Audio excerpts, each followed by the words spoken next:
На днях в Госдуме начали рассматривать идею по созданию государственной программы по борьбе с одиночеством. Инициатор этой программы, депутат от ЛДПР Андрей Свинцов, предлагает сделать семью модным образом жизни, чтобы от имени государства через СМИ заинтересовывать людей общаться вживую, а не через гаджеты.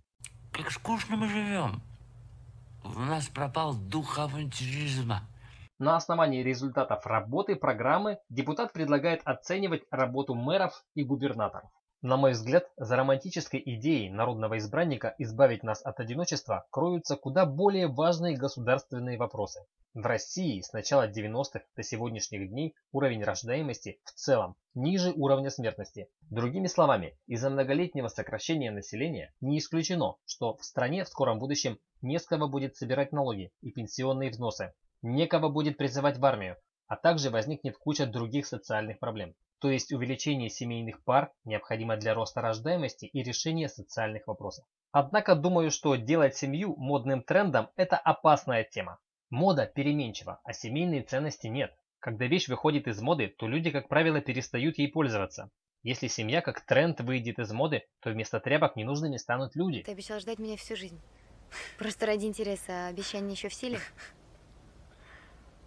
Наверное, тогда как-то погорячился. Пропаганда моды на семью несет в себе также другие скрытые угрозы для общества. На волне моды на семейность в рост пойдут рейтинги как существующих, так и новых телевизионных передач о создании семейных отношений. С учетом того, что работу властей будут оценивать по количеству одиноких людей в регионе, то это может дать совершенно неожиданный эффект.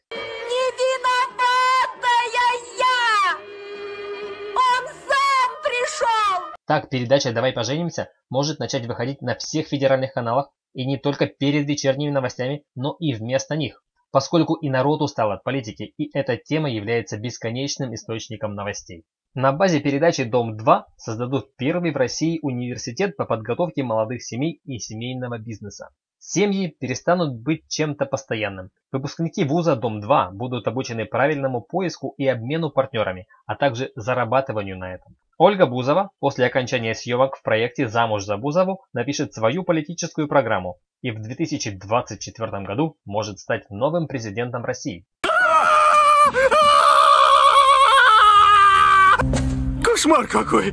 Вместе с тем, я думаю, что увеличение рождаемости в стране можно добиться другим, понятным способом. Государству просто необходимо создать комфортные условия для создания семьи и воспитания детей. А напоминать о необходимости жениться молодым людям и так будут их бабушки и дедушки. Подписывайтесь на канал «Обо всем с юмором», чтобы быть в курсе последних модных инициатив с долей авторского юмора. И пишите в комментариях о том, что можно сделать для того, чтобы семья стала не просто модным брендом, а защищенной ячейкой нашего общества. Спасибо за внимание. Пока.